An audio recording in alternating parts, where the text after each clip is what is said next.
was the youngest on the team. I was 23 at the time, you know, quite naive, a little bit nervous being in meetings. And so I had a mentor who would tell me, you know, Petrina, don't be quiet in the meetings, just start by asking one question. And gradually my confidence started to grow. But it really started from the boardroom in the case that I would experience students coming in, and even though they're intelligent, they're confident, they just lacked, you know, they had imposter syndrome. They didn't feel like they belonged in the classroom.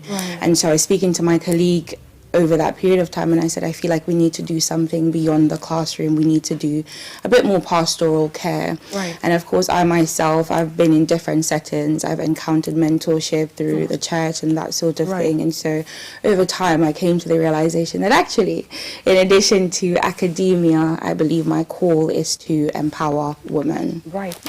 How is the family setting like? How did that influence your value system and your empowerment journey? So my family background.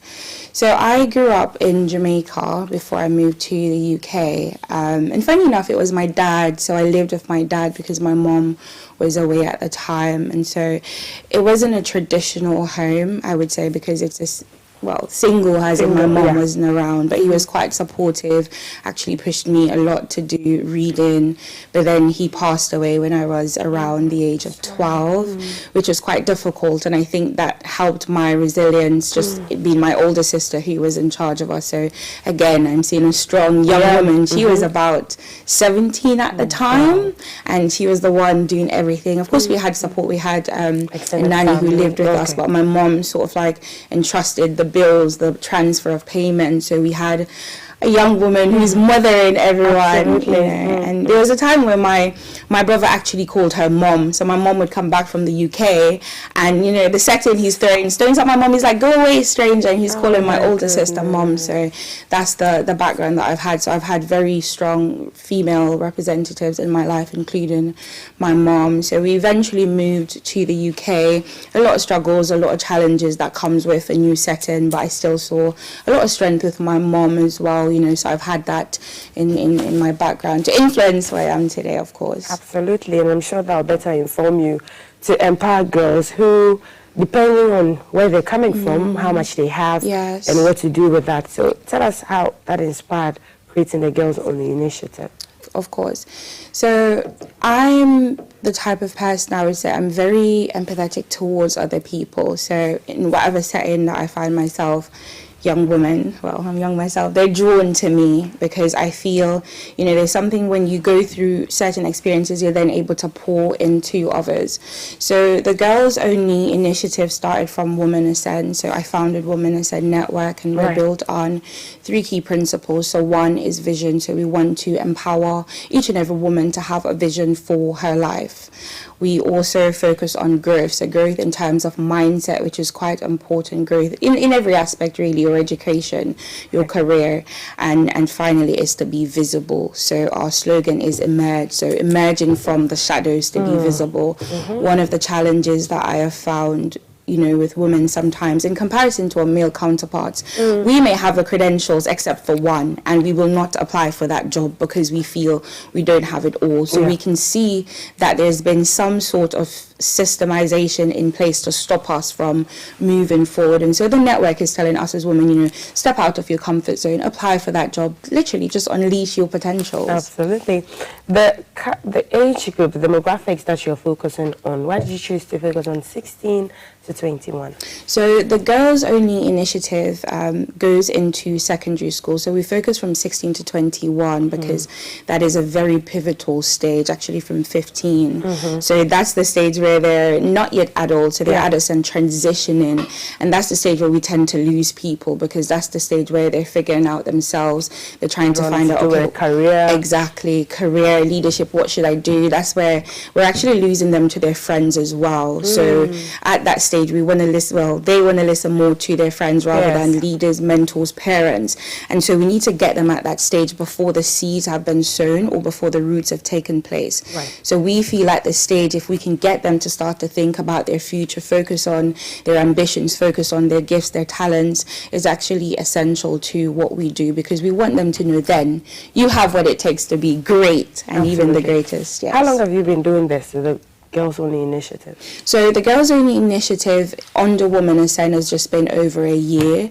In terms of what I do, I've been doing it for over 7 years in terms of academia, governance, and the work that I do personally. Okay, and because of the times that have gone on, if you've done this for 7 years, what have you seen are the differences? We call the Gen Z generation now, the influx of technology and all of that are some of the nuances that they have to deal with in making better choices about their life. Absolutely.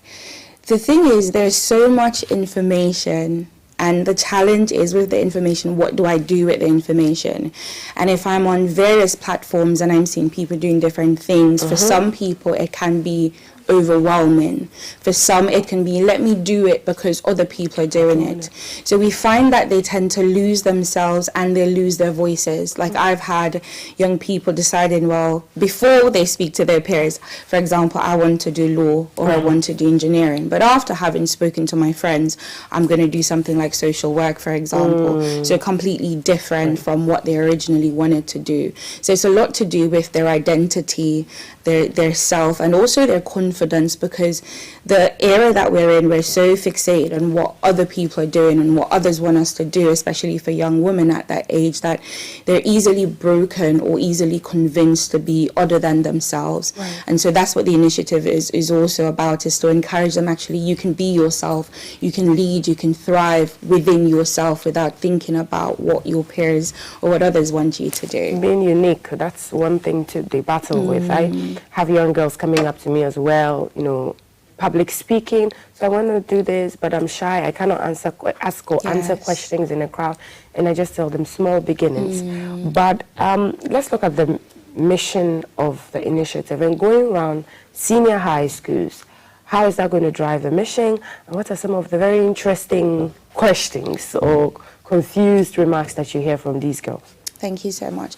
So the vision of the Girls Only Initiative is to see young women lead purposefully and for them to also thrive and to innovate. So my vision essentially is on sustainability, so having them last within what they have and to maintain who they are and beyond for the generations to come. So with the Girls Only Initiative, going into the schools, we go into the schools to make sure that the mission is advanced. So the mission is to offer opportunities, of learning, opportunities of mentorship, and opportunities of coaching.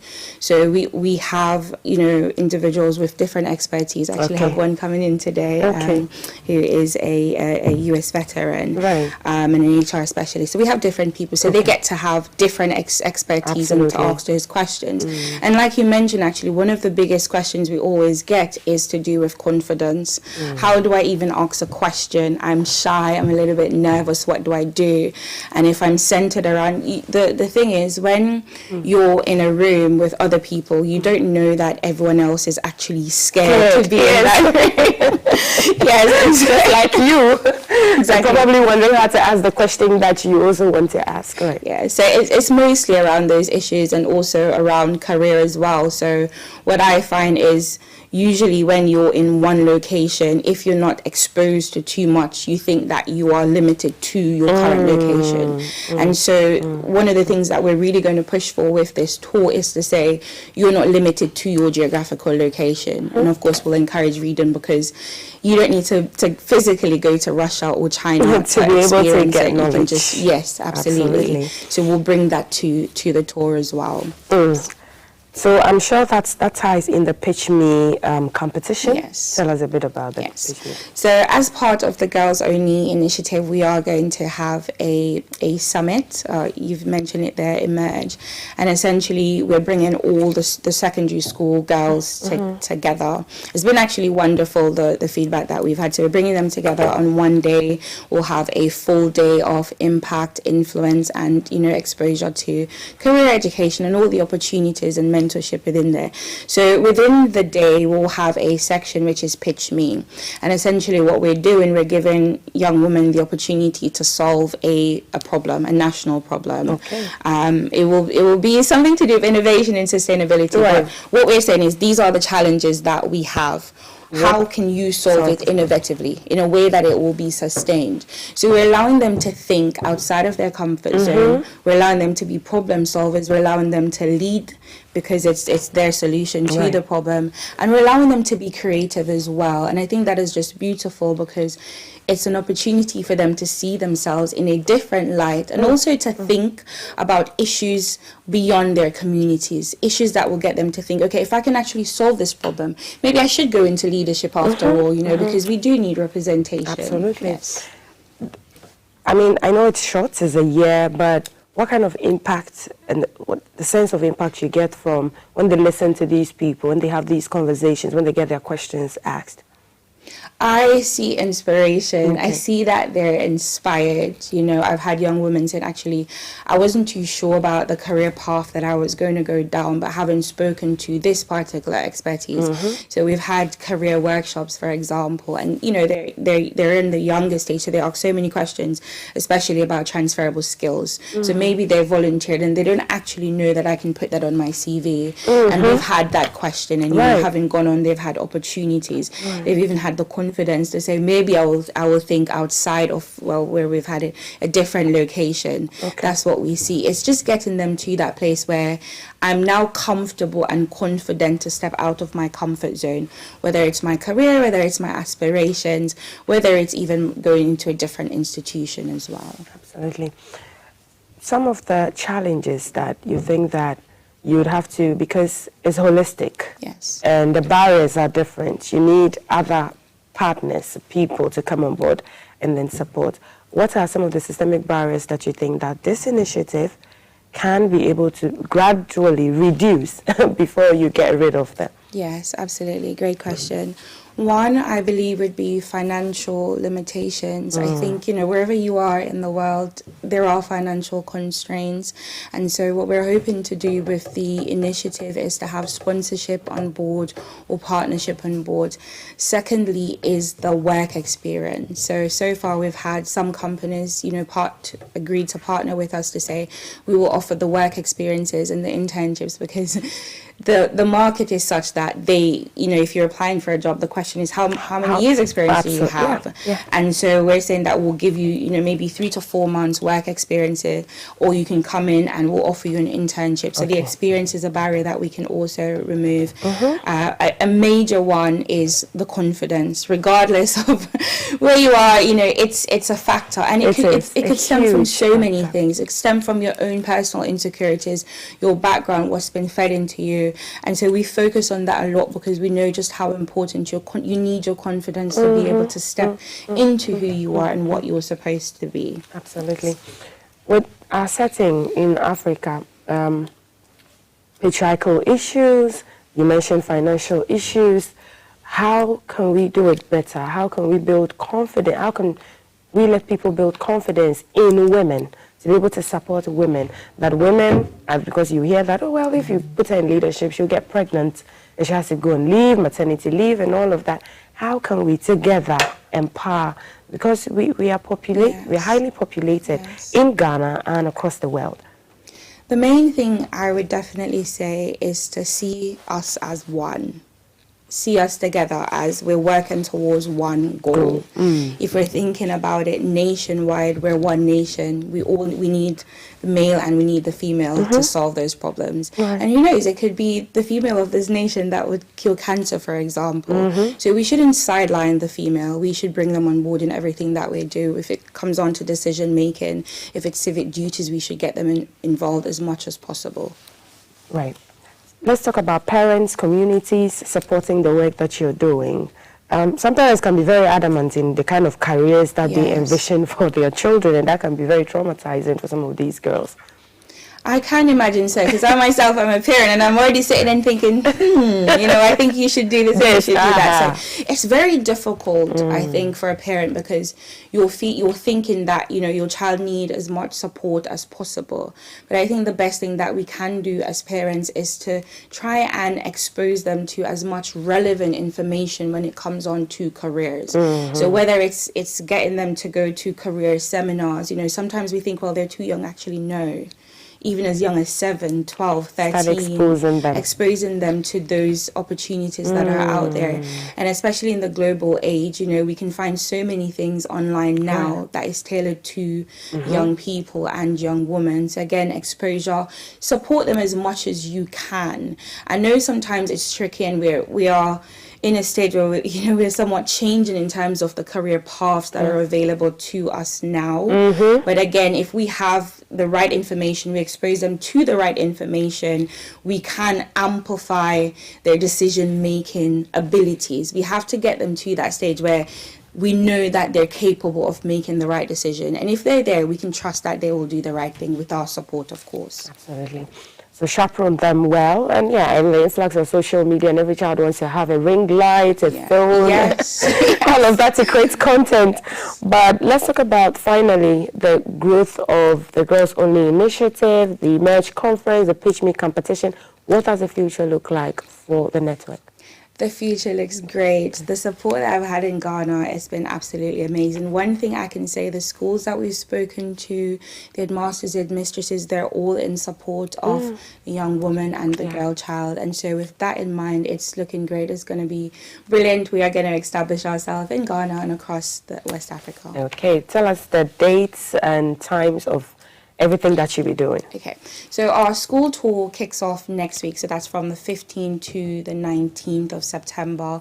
We're going to have the summit, the Emerge Conference, the Girls Only Initiative Summit, which takes place on the 27th of this month. We're also going to be at the University of Ghana as well, and that will be on the 24th of September. Okay, and that climaxes of the event, the 24th of September. How can anybody reach you, support you, partner with you? Okay, so you can email us at info@womanascendnet.com. You can also find me on any social media platform. My name there is Patrina K. Notice, and Woman Ascend Network is also on all social media platforms. Absolutely. It's been nice talking to you, and we'll definitely be following your journey, inspiring, empowering, letting the ladies or the girls emerge into who they have to be, innovate, and maybe create an academy of young innovators in the future, as you said, who will find the cure for cancer and then change the narrative and change the world. Thank you so much for being here. I've been speaking to Patrina Notice. She is, everything women empowerment, everything generational empowerment, senior lecturer in law at Canterbury Christ Church University. She's had experiences at the University of Kent, possesses specialized expertise in bauxite mining, sustainability and resource governance, and that comes to play with the work that she's doing with the Girls Only Initiative, the Emerge Conference, the Pitch Me competition, the school tours that she's doing for senior high schools aged 16 to 21 starts on 15th to 19th of September. You don't want to miss that. So if you go on social media, Patrina Notice, you find her there. The Emerge Conference on the 27th of September, and then some work they'll be doing as well